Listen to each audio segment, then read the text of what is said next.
Unang beses nangyari ito sa NBA. Gumawa ng starting lineup record ang Sixers. LeBron pinaliwanag kung bakit unstoppable ang opensa ng Lakers. At Curry buwis buhay ang laro sa panglimang pwesto sa standings. Malaking tulong ang talino ni na Butler at Green sa huling minuto. Ngayong season para sa Philadelphia Sixers ay magiging bahagi ng kasaysayan, ngunit hindi para sa mga dahilan na kanilang inaasahan. Sila ay nagtala ng NBA record para sa pinakamaraming natatanging starting lineup sa isang season na umabot sa 52. Ang kanilang starting lineup sa laban kontra sa New York Knicks nitong araw ay magiging ika-14 na sunod-sunod na laro kung saan iba ang kanilang panimulang 5 kumpara sa nakaraang laro. Kinuha ng Sixers ang record mula sa Memphis Grizzlies ng nakaraang season. Parehong team na may pag-asang makapasok sa playoffs ang labis na naapektuhan ng mga injury mula sa kanilang mga superstar, role players at maging sa mga nasa dulo ng kanilang roster. Ang Memphis ang may record para sa pinakamaraming players sa isang season, umabot sa 33, ngunit ang Philadelphia ang may record para sa pinakamaraming starting lineup. Ang patuloy na injury saga ni Joel Embiid ang nagbigay daan sa isang matinding season kung saan sina Paul George, Jared McCain at Eric Gordon ay nagkaroon ng injury bago pa man matapos ang season, habang sina Tyrese Maxey, Kelly Oubre Jr., Andre Drummond, Caleb Martin, Kyle Lowry at KJ Martin ay nagkaroon ng mga issue na nagpahinto sa kanila ng ilang linggo. Hindi roon nagtapos ang mga injury dahilan upang pumirma ang team ng maraming players gamit ang hardship exception na nagpapahintulot sa mga team na kumuha ng karagdagang 10-day contracts. Sa buong liga, tanging ang Dallas Mavericks, New Orleans Pelicans at Utah Jazz lamang ang may mahigit 40 magkakaibang starting lineups ngayong season. 7 iba pang team lamang ang nakarating sa 30. Ang Sixers ay nagkaroon ng mas maraming starting lineup kaysa sa Knicks, Indiana Pacers at Detroit Pistons na pinagsama-sama. Mas marami pa silang lineup kaysa sa Cleveland Cavaliers ng higit sa doble. Sa pagsusuri ng mga lineup ng Sixers ngayong season, lumilitaw kung gaano kagulo at hindi matagumpay ang kanilang kampanya. Sa kabuuan ng season, 21 sa kanilang 28 players ang nakapagsimula ng kahit isang laro.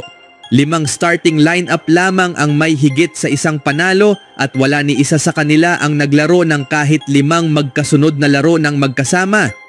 Ang dalawang pinakamadalas na starting lineup ay parehas na may 4 na beses na pagsisimula. Parehong bahagi sina Maxey at Oubre sa dalawang lineup na ito. Ang unang grupo na kinabibilangan ni na George, Gordon at Guerschon Yabusele ay nagtala ng 2 record. Ang isa pang lineup na kinabibilangan ni na Caleb Martin, Lowry at Drummond ay nagtala naman ng isa sa 3 record. Ang pinakamatagumpay na starting lineup ng Sixers ngayong season ay ang grupo ni na Embiid, Maxey, George, Oubre at Caleb Martin na may 3-0 record na siyang may pinakamaraming panalo ng walang talo. Sa kabilang banda, ang lineup ni na Embiid, Maxey, George, Oubre at Justin Edwards ay nagtala ng 0-3 record na siyang may pinakamaraming laro na walang panalo. Maliban kay Lester Quinones, isa sa kanilang original two-way signings, lahat ng nagsimula ng season kasama ang Sixers ay nakapagsimula ng kahit isang laro. Pati sina Chuma Okeke at Oshae Brissett na may 10 araw na kontrata lang ay nagkaroon ng maraming pagsisimula. Sina Oubre at Maxey lamang ang mga Sixers na nakapagsimula sa higit kalahati ng mga laro ngayong season.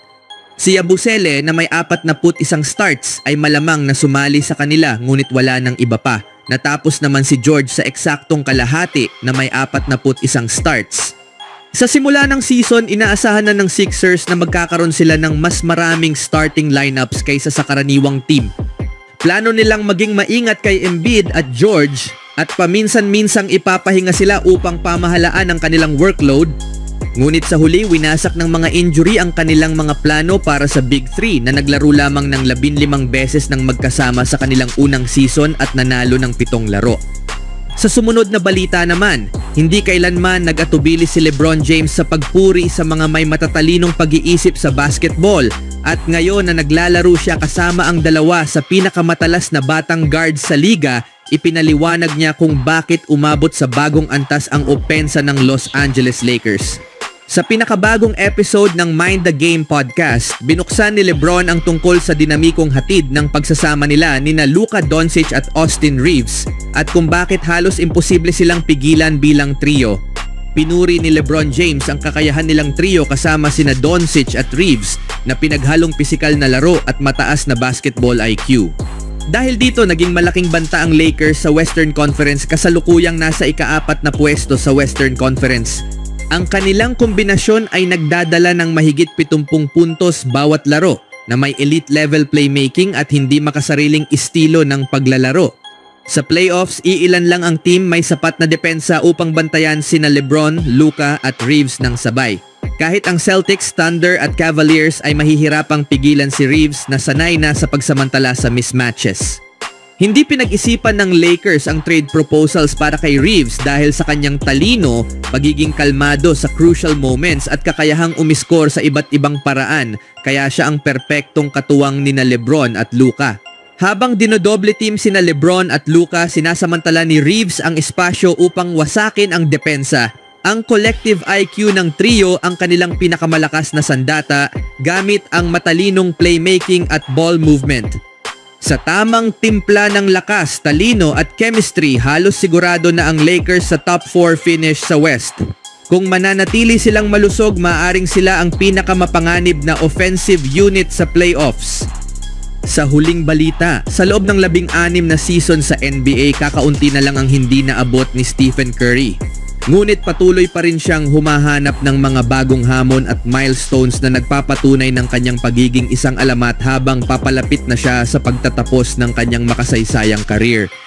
Kumamada si Curry ng 52 puntos at muntik ng pantayan ang kanyang career high sa pinakamaraming 3-pointers sa isang laro sa panalo ng Golden State Warriors sa Memphis Grizzlies ngayong araw.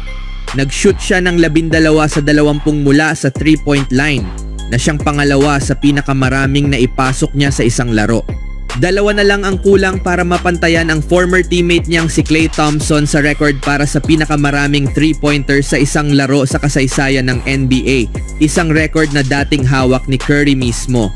Ang panalong ito ay mahalaga para sa Warriors sa kanilang laban para sa playoff seeding kontra sa Grizzlies at Minnesota Timberwolves. Sa panalo, nagtie ang Golden State at Memphis sa record. Ngunit dahil nanalo ang Warriors sa 3 sa kanilang 4 na laban ngayong season, hawak nila ang tiebreaker para sa number 5 seed sa Western Conference. Isa pang mahalagang milestone para kay Curry ay ang pagiging pangatlong player sa kasaysayan na nagtala ng 50 puntos, 10 rebounds, 5 assists at 5 steals sa isang laro, kasunod nina Rick Barry at Anthony Davis. Natapos si Curry na may 50 puntos, 10 rebounds, 8 assists at 5 steals nitong araw. 4 na players na ang may ganitong record, kabilang si Joel Embiid na nakamit ito noong November 12, 2022. Sa natitirang 35 segundo, binawasan ni Ja Morant ang lead ng Warriors sa 5, ngunit bumawi si Curry sa isang assist kay Jimmy Butler na nakapuntos mula sa free throws upang halos siguruhin ang panalo. Sinelyuhan ni Curry ang laro sa huling 2 free throws. Nagtala si Butler ng 27 puntos habang may triple-double si Draymond Green. Umalagwa si Curry sa first half na may 32 puntos na nagtie sa kanya kay LeBron James para sa pangatlong pinakamaraming 30-point halves in history. Nanguna si Morant para sa Grizzlies na may 33 puntos. Ito ang ika-4 na sunod na talo ng Memphis habang nagtala ang Warriors ng kanilang ikatlong sunod na panalo sinisimula ng Abril sa magandang momentum.